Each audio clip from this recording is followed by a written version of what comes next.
Good morning. Welcome to Four for Recovery. My name is Dale. I am an alcoholic, and my sobriety date is July 5th, 1995. Um, Please remember AA etiquette does apply here. Look to your right, look to your left. Oh, who's on your right? But your sponsor and your grand sponsor's on your left. And remember, when you go to the loo, turn off your camera. Um, and I hope you're satisfied with your coffee this morning because you made it. Now, if we can open with a moment of silence and invite your higher power in, I will recite the set aside prayer.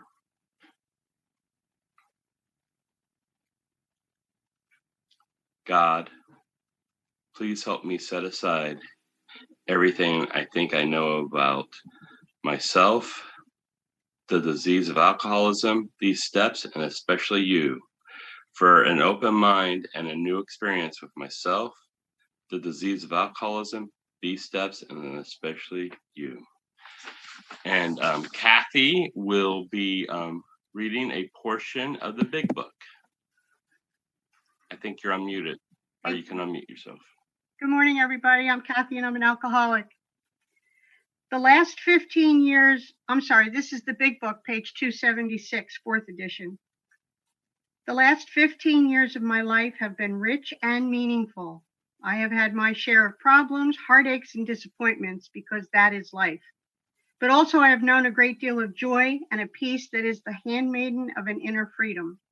I have a wealth of friends, and with my AA friends, an unusual quality of fellowship. For to these people I am truly related. First, through mutual pain and despair, and later through mutual objectives and newfound faith and hope. And as the years go by, working together, sharing our experiences with one another, and also sharing a mutual trust, understanding, and love, without strings, without obligation, we acquire relationships that are unique and priceless. There is no more aloneness with that awful ache so deep in the heart of every alcoholic that nothing before could ever reach it. That ache is gone and never need return again. Now there is a sense of belonging, of being wanted and needed and loved. In return for a bottle and a hangover, we have been given the keys of the kingdom.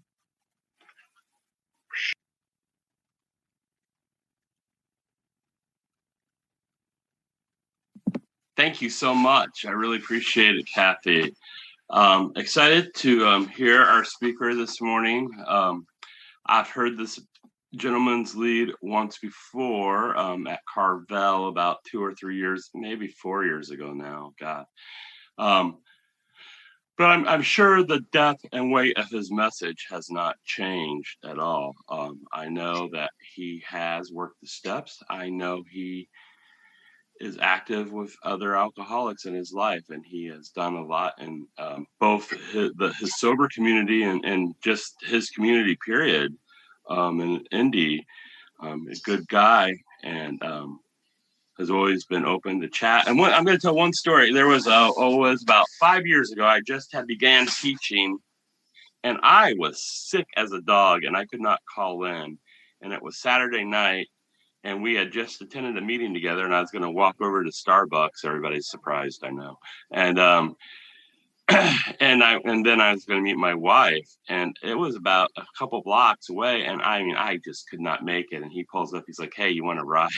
I was like, "Yes, I do." I'm like, "It's out of your way." He's like, "I don't care," but he had that compassion, and he saw, like I was in some dire straits and I needed assistance. And with that, I give you Don.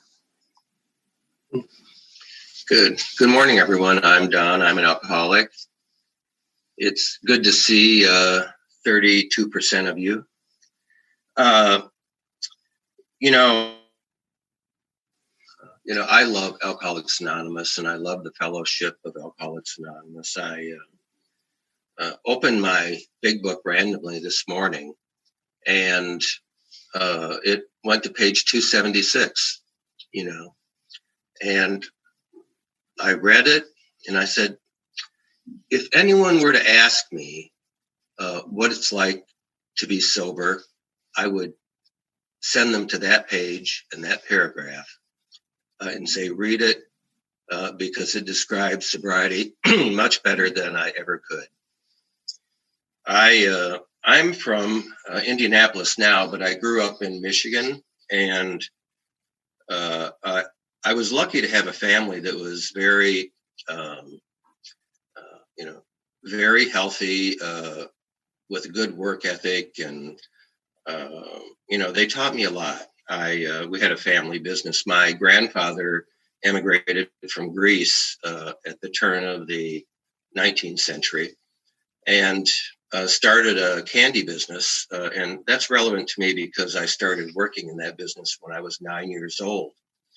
And, I'm hoping to retire one of these days soon because I've been working for a very long time. And I learned a lot in business. I was given a lot by my family. I believe that they not only appreciated the fact that I worked and was there, but they took me under their arm. My parents divorced when I was 6 years old, and so I lived between my mother's house and my grandparents' home, and and kind of got shuffled back and forth because my brother and I did not get along. But in doing that, I was able to get a lot of that old country support when I was in school, when I worked in the concession business, which took me away from normal activities. I didn't get to do kids things that were weekend things after school, but rather, I worked.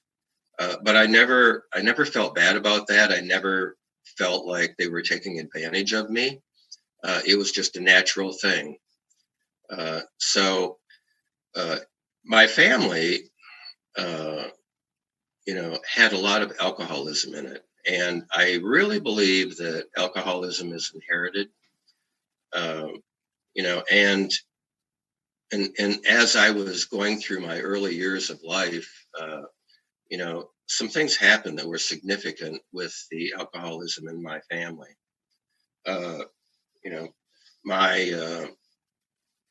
My favorite uncle, Pete, who was in the restaurant business and so forth, and gave me a lot of sage advice when I was growing up, died when he was 62 years old. And,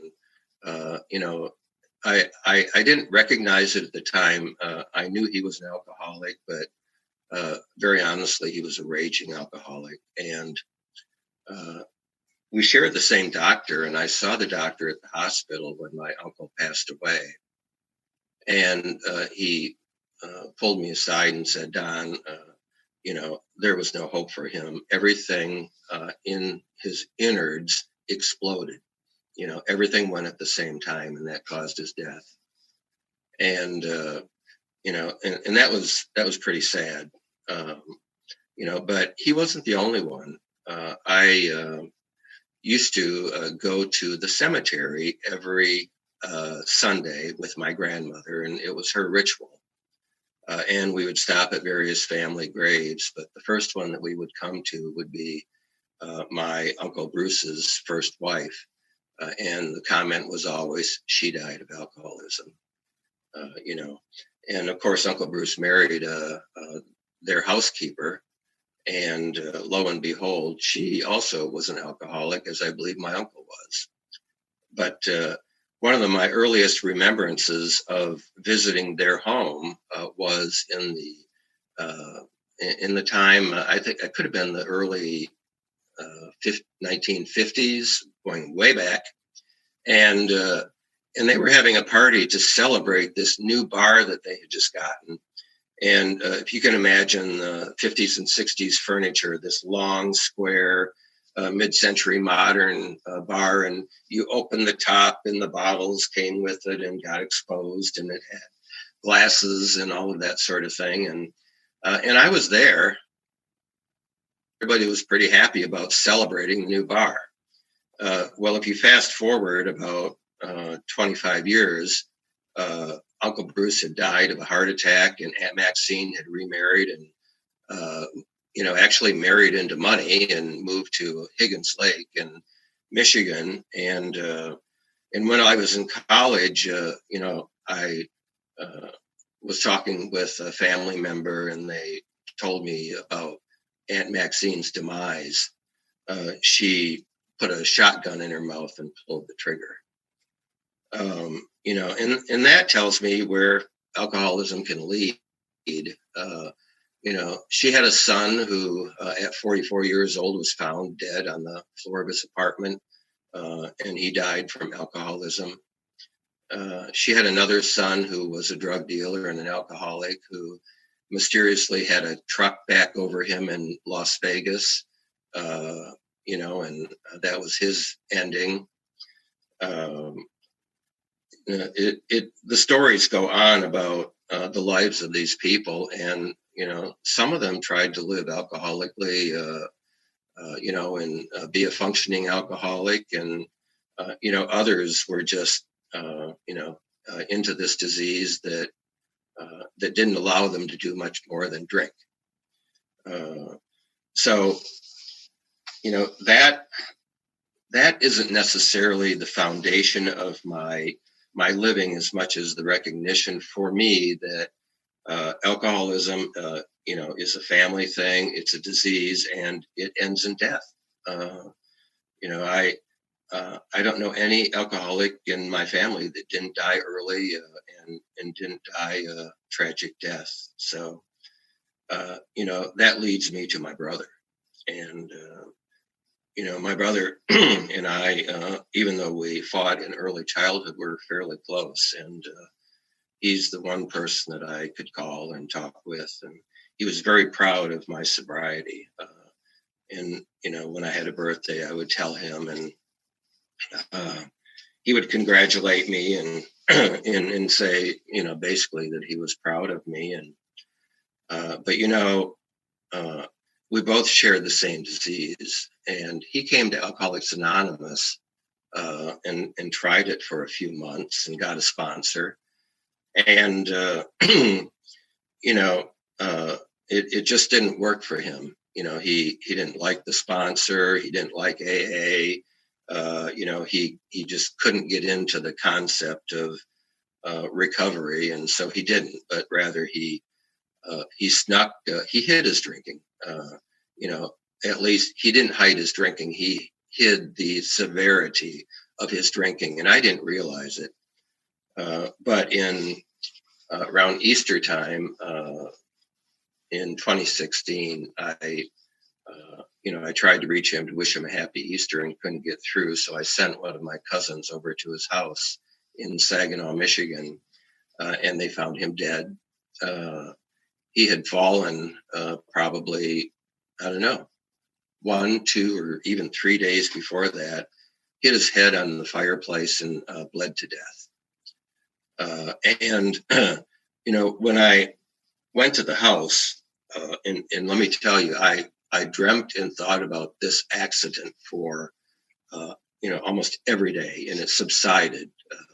I don't think about it much more than once a month now, but, the scenario plays in my head because, I walked in the house and there was in the kitchen blood from one side to the other, and he had a dog, and it looked like the dog had just walked through it and,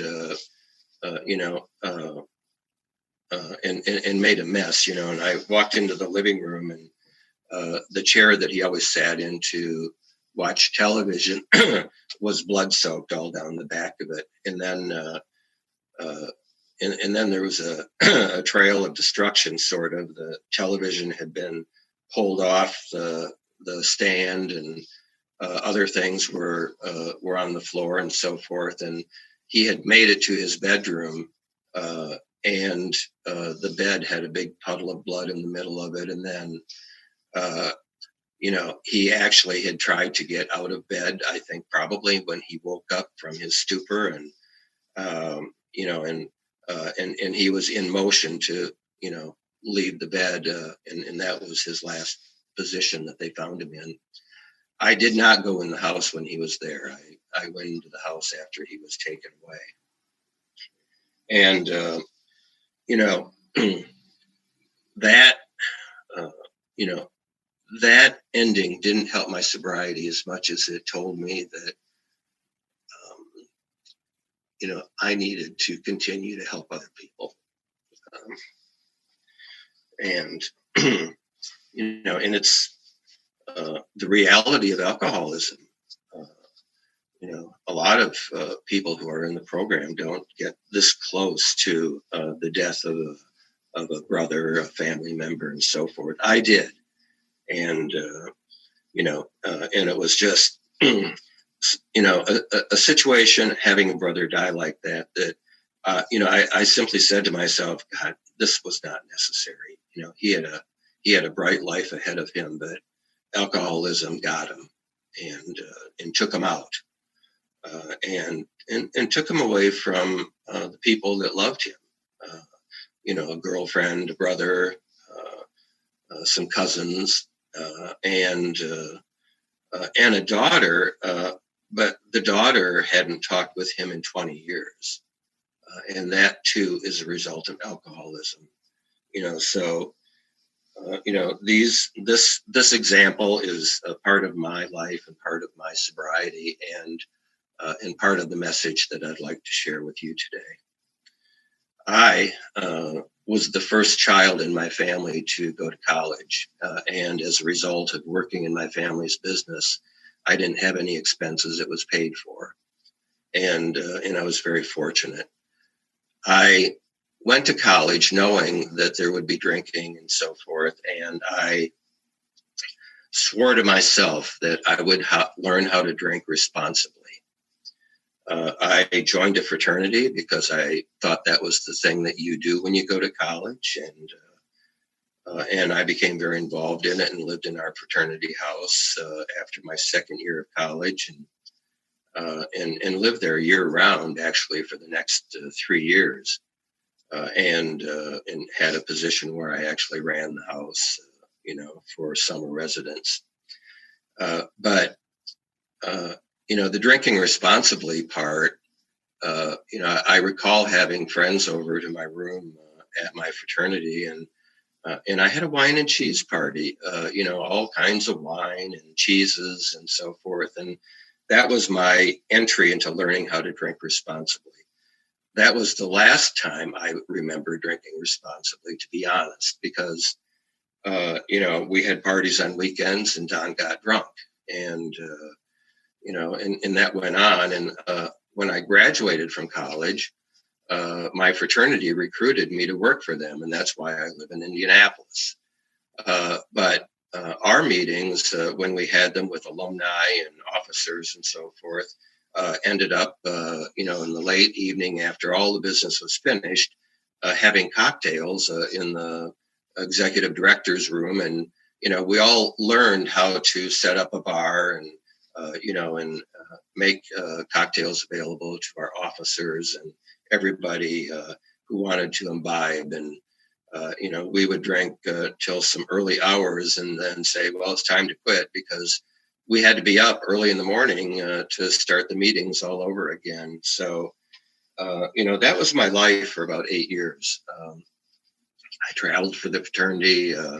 I was in an alumni position and responsible for the United States and Canada. And it was a good job, but it reached a point where, I did not feel comfortable in it any longer. And one of the reasons I left the job was because of my sexuality. I did no longer felt comfortable with being gay and being, a high-end employee of my fraternity. So I left that and started my own business. And in my background here, you can see the kind of business I'm in. But, once I left, I really, lived my life as I needed to live it. And, and drinking was part of that too, to meet people, in those days, you would meet them at the bar, not online. And, so, after a week of out on weekends and meet people, and developed a group of friends that centered not only around my friendships but my business. And so that went on, and yes, I overdrank, but I found it manageable, and I entertained. I loved to entertain at the house. I had parties with lots of people, and I want to say I was a respected member of the community, because a lot of contacts through my business were also invited to my parties, and and it was a mixture of people who were gay and straight and welcoming and diverse, and it was all those warm and fuzzy things that people really strive for. In this 2020, people strive for community and diversity, and respecting people's opinions, and and respecting their point of view without degrading them and so forth. And so I enjoyed those days. My first relationship ended with a parting of company that I had been in a relationship for 13 years, and it had tremendous ups and downs. My partner didn't understand fidelity and so forth. So, well, he had taken a job in Providence, Rhode Island. He told me, if you want to go out, go out. And I did. I was really tired of, being left at the curb, and, not, having to be the one that cleaned up the messes, so to say. So in doing that, I met someone and I fell in love deeply, and so we became a couple. And when my estranged partner came back to Indianapolis, he blew up, and we were in the kitchen talking, and he just couldn't believe that I was doing this to him. He was Italian, had this temper, and and it didn't quite calculate to me that everything that he was doing was okay, but I happened to find someone that I fell in love with more so than I had ever been in love before, and that was unacceptable. We were standing in the kitchen arguing, and I looked at him, and it was one of those defining moments. I looked at him, and I just turned around and I walked out the door. I never looked back. I never went back. I got in my car and left. Everything I owned was there, and that didn't matter to me. The relationship was much more important than anything material and anything that that meant anything in that way to me. And we had a great life. The reason I tell you that I met the love of my life is because he died, 7 years later. And, my alcoholism takes something major to kick in. And it kicked in, after that funeral, and during the time that he was in the hospital, I just drank. I drank. And, I started drinking alcoholically. And for me, that meant from the time I got up in the car, wherever I went during work, on the way home from work, at my house, at this time, I really withdrew from society, and I drank at home, and I would cook a wonderful dinner for myself and wake up the next morning and find it burnt in the oven. I just I passed out, and that was a daily routine for me. I maintained some friendships that I'd had for many years, and one friend in particular lived in Michigan, and I would go up there on holiday weekends and visit and so forth. And and my Michigan friends were very supportive of my situation, and but the last time I went to visit my friend, you know, he saw that I had, just gotten really crazy. We went out drinking at the bar, and we went back to his house, and Don, being the alcoholic that I am, got in my car and drove back to the bar, and and I rolled in I was a guest at his home, and I rolled in at 5 or 6 in the morning. And this went on during the course of a 4-day weekend. And, I'm sure he was disgusted. He didn't tell me directly then, but he indicated to me that I needed help, and he started planning an intervention.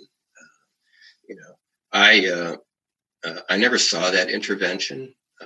What happened was a week and a half after I was in Michigan, I just looked back at that trip and shook my head, and I made an appointment with my doctor. And I said, doctor, and this guy was like a country doctor, very personal and so forth. I told him that I was just drinking too much, and so he wrote me a script for Librium. And you may be familiar. It's a detox drug, and you take it for 10 days. The first day 10 pills, then 9, then 8, and so forth. And that stopped me from drinking at the end of the 10 days. And I felt really good. I was starting to get into my work again, and I wasn't drinking, driving, and all those nice things that that happen. And about, I want to say 45 days, maybe 2 months later, I celebrated this sobriety. It was so grand. And I went and bought a bottle of wine and drank it. And and that was in April of 1996. That summer was the absolute worst summer of my life. I was totally drunk all the time. My business had gone to shit, actually. I was losing clients. I had let a lease, I had not renewed a lease at one of my stores, and I had expanded to several stores. And so I justified closing that store by saying, well, I didn't like the location. It was going down the tubes, and I had to move, and that was the story of my life. But drinking that summer was crazy. And I went up on my birthday in early September. I heard someone say the 4th of September earlier. That is my birthday. And so I went up and visited my friend up in north again, and I had gone through Saginaw to pick up a chair of my grandmother's that I had recovered there, and I put it in the back of my van and went over to Grand Rapids to visit friends for the holiday weekend. And the same thing happened again. I'd go out to the bars after everybody was done drinking, and one time that I remember of that weekend craziness. I was driving the car, and and I came to a stoplight, and I looked in my rearview mirror, and a drag queen was sitting on my grandmother's chair. And the light turned green, and I stepped on the gas, and all of a sudden the chair went backwards, and her high heels were up in the air, and it was just that craziness. And when I stopped the car and got her to where she was going, I had actually helped her move out of her apartment, and there were garbage bags full of clothes and everything in my van, and I got those taken care of. But what normal person does this? What normal person does this? And so that weekend ended, and and I left, and my friend didn't I don't know, I could tell through our conversations that, there was a huge problem with what I was doing. And so he suggested to me that maybe I needed some help again. What I did was I called my doctor, and Dr. T was this great guy, and I knew that help was there. So I called him. I remember it was September the 26th. And I called Dr. T and I said, Doc, I've got to see you. I've started drinking again. It's not really good. And, and we need to take care of this problem. And Dr. T said, Don, I can't see you today. Promise me that you will not pick up a drink, and I will work you into my schedule on Monday at 10 o'clock. And I said, Doc, I promise. And so I didn't drink. I, cold turkeyed over the weekend. And on Monday morning, I went to see Dr. T. And, this doctor talked with me for 2 hours. I never got a bill.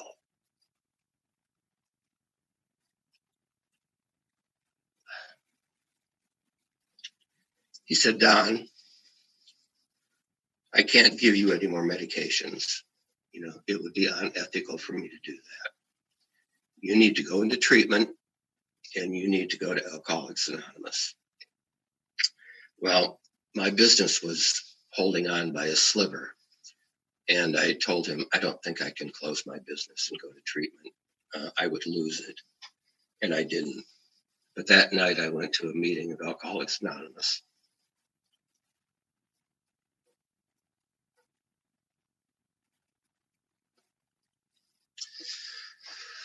I went to a meeting every day for 3.5 years. When I got here, people welcomed me and they told me, Don, we're glad you're here. Will you join us for coffee after the meeting? And I went out after every meeting for coffee. We would grab a sandwich. There was a little place in Indianapolis called the Abbey. And it was, the place to go on Mass Avenue. And we'd go there and talk and, have fun and eat our dinner and go home. And I'd get a good night's sleep. They told me, if you hit your pillow tonight and haven't had a drink today, it's a successful day, and I had a lot of successful days. I got a sponsor 2 weeks after I came into the rooms of Alcoholics Anonymous, and I had him for 13 years. He died of a massive heart attack in 2008. And that makes me very sad. But the sponsor-sponsee relationship that we had, we started reading the big book immediately, working the steps. And I sat on his patio writing my 4th step. And, it was just a new life for me. It really was. And, the support was tremendous. I found out that, a lot of things that my sponsor taught me, his sponsor taught him. Grand sponsors are great. They really are. And they have a lot of wisdom. And sometimes when your sponsor is incapacitated, and I don't mean physically, but I mean drunk, and that happened with my sponsor, my grand sponsor took over, and helped me. And, and so my sponsor was the first person I sponsored in Alcoholics Anonymous.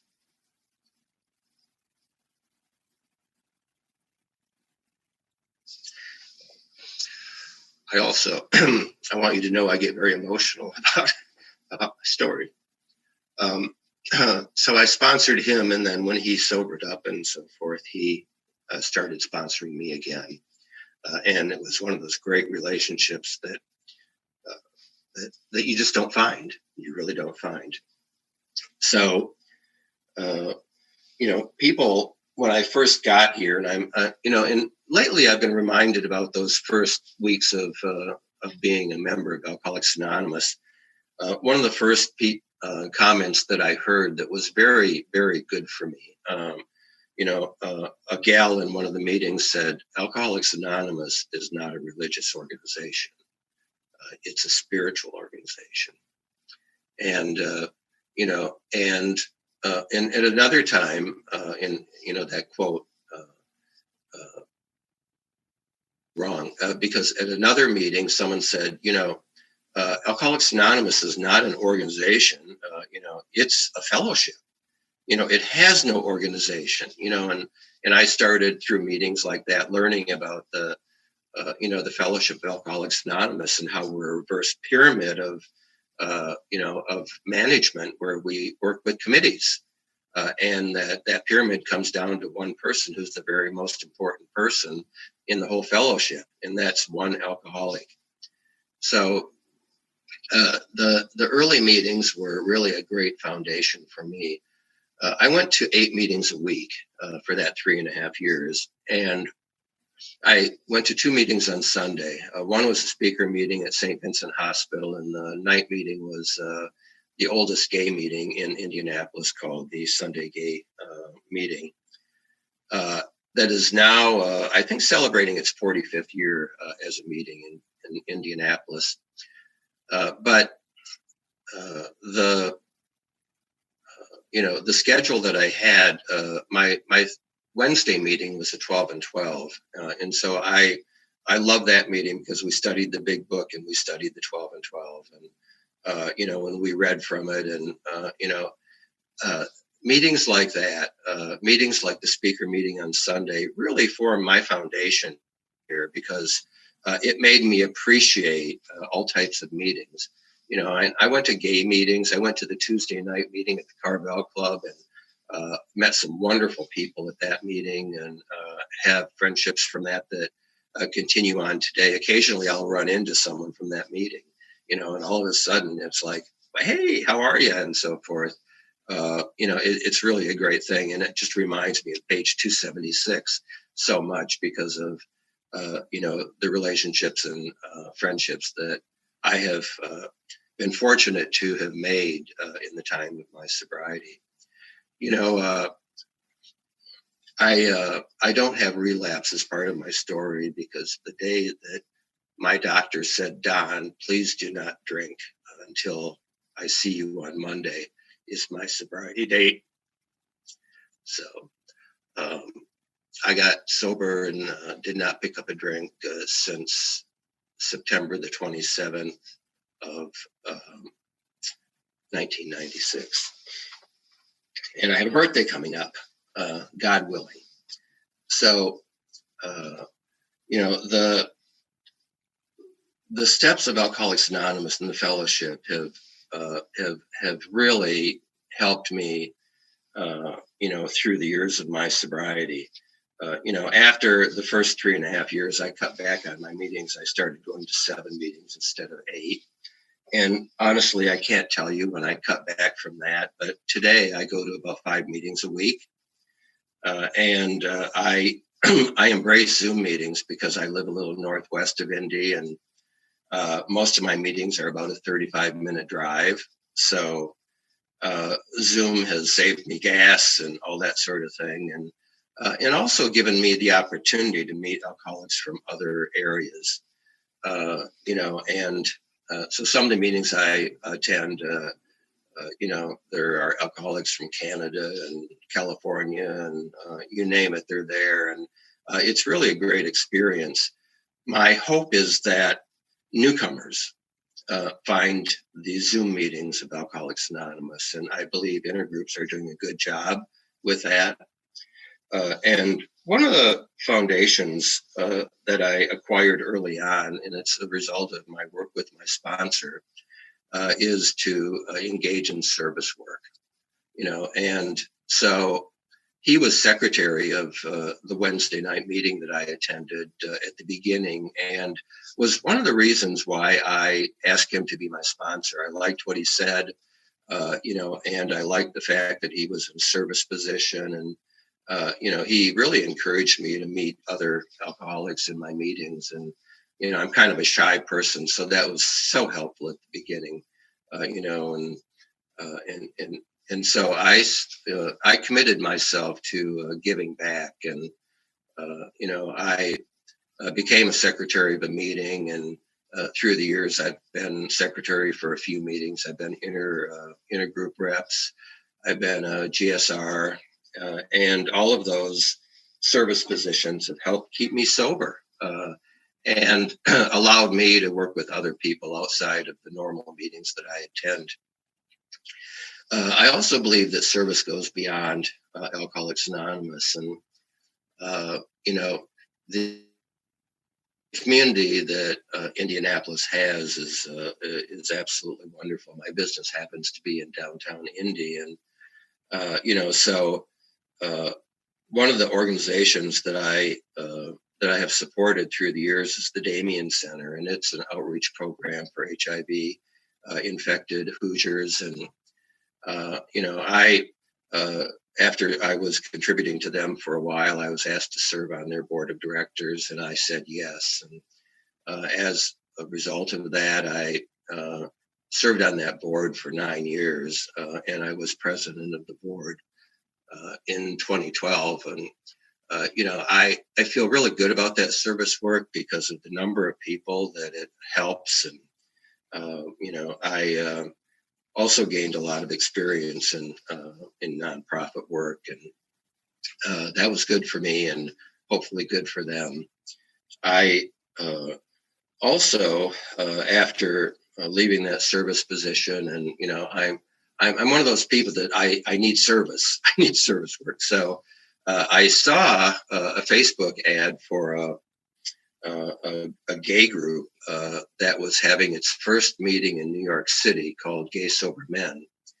And I registered for that conference. I had been to a couple of roundups in the one in Cincinnati I had gone to, and one up in Michigan. And so I said, oh, an opportunity for a roundup. So I went to that roundup, and the first one was in June of 2017. And I went to the 2018, and I went to the 2019, and we just had our Zoom Super Saturday in June of this year, since we couldn't physically meet in New York. But what I did after the second year was I volunteered to be chair of their fundraising committee, in its position I hold now until June of 2021. But that has been so rewarding for me, because the outreach of this group of recovering people is worldwide. And we have a Facebook group, actually two groups, one with over 5,000 members, one with over 10,000 members. And the concept about how it started was that this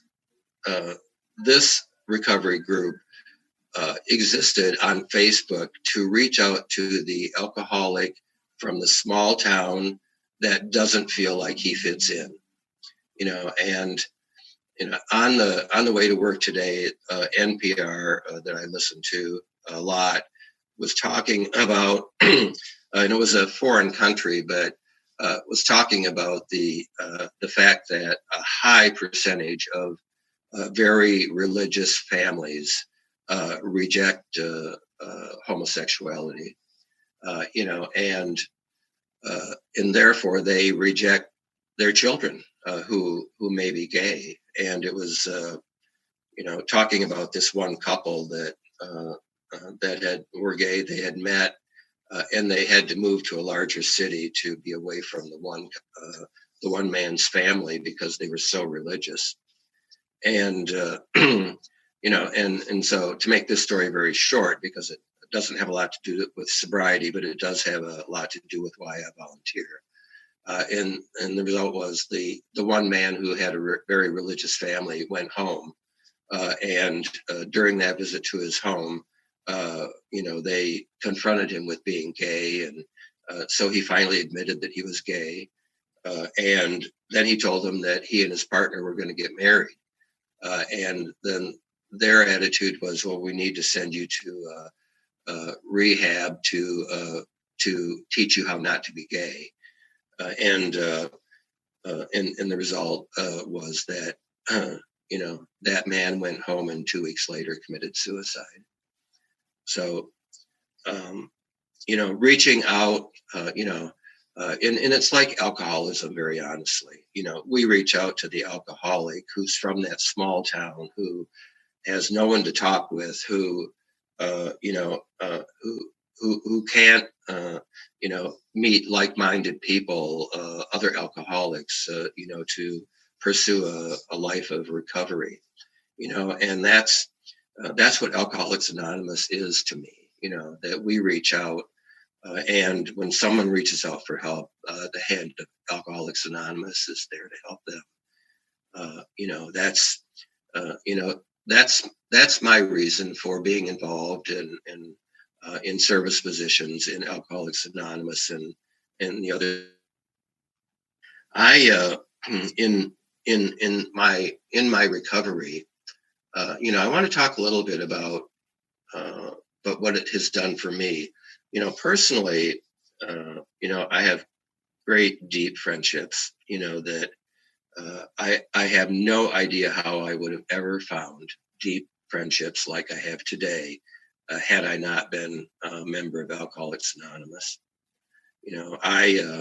I'm from the state of Michigan and I love it. When my brother died, and he was older than I said to myself, life is short, and so I had been looking at some cabins up in Michigan, and I found a cabin that I really liked, and it was very inexpensive for the area it was in, and it was an opportunity, and and my brother Bob had just passed away, and I hadn't filed my taxes for a couple of years, and so I was not in a position to borrow any money. I found this cottage, and I called someone in the program, and I said, "Friend, I have this opportunity, and I don't have the means to buy it. Do you happen to have a few $1,000s that you could loan me for a year, and I will pay you back, so that I can purchase this cabin and and have this part of my life dream come true?" And I want to say Alcoholics Anonymous is not a bank, but I had developed a friendship with this person who happens to be in the program, that I could ask him for a loan. And he said yes. So I made it so that the property was owned by him, should I not pay him back in a year. And he loaned me the money, and I bought this cottage for cash. And I have that today.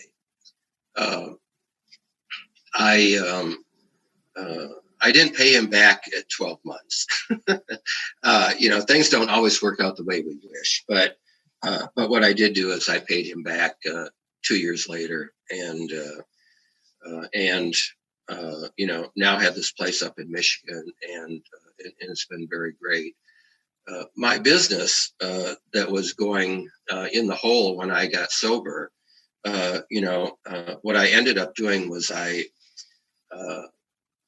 was driving on Mass Avenue in Indianapolis one day, and in early sobriety, and I saw a cardboard sign in the window of the shop I'm sitting in today, and it said "for rent" with a phone number. I called that number. The man said, "Well, I can meet you on Wednesday." This was a Monday, so we went and we met on Monday, and this is just a story I want to share quickly, and this 1/3 of the building was for rent, and so I met with him, and he said, "Well, I've got this, and I've got 3 renters, and this one has moved on, and so I like to rotate my renters so that at least 2/3 of my building are rented at one time, and if you're interested in this space, when might you be able to make a decision?" And I said, "I'll take it." and I moved my my retail business into this location and kept my workshop up north.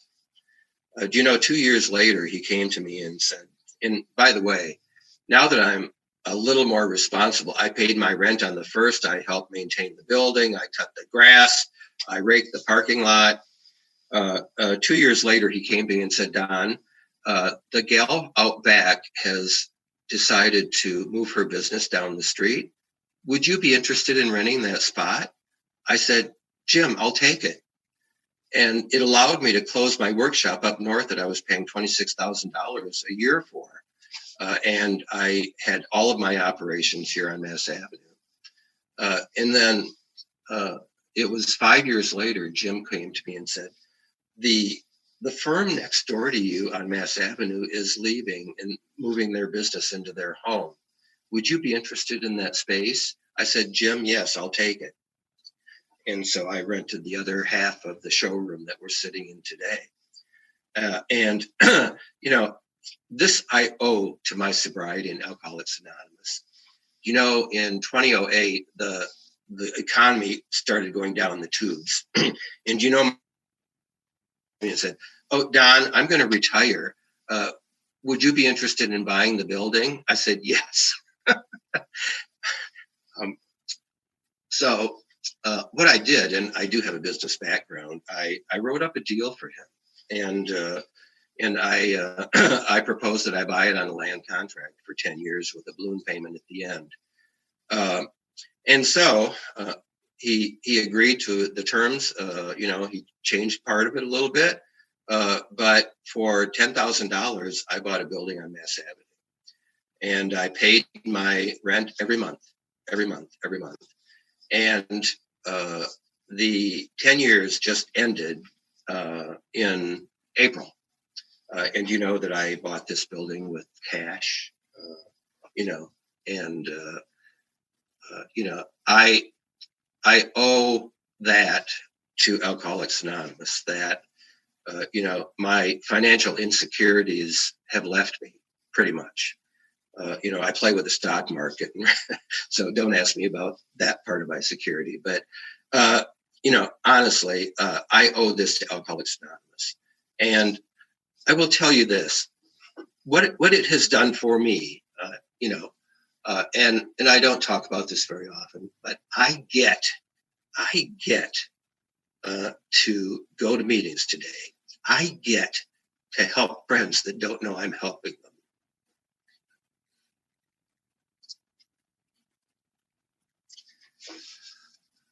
I don't think I would be alive today if I had not gone to my doctor on the 27th of September 1996.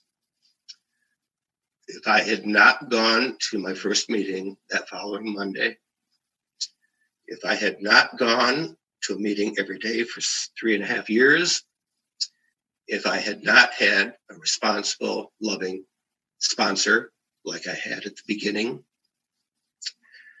if I had not worked the 12 steps of Alcoholics Anonymous, if I had not done the service work that I committed myself to do. And early on, I told my sponsor, Chuck, if we could just bottle this and sell it, we'd be millionaires.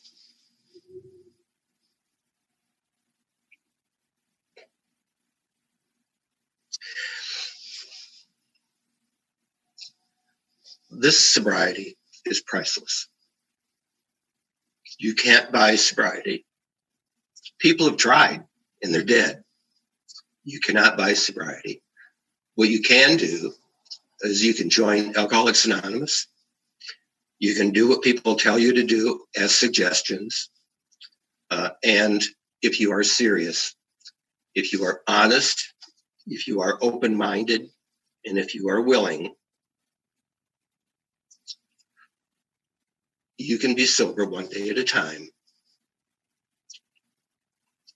For that, I am grateful. Thank you.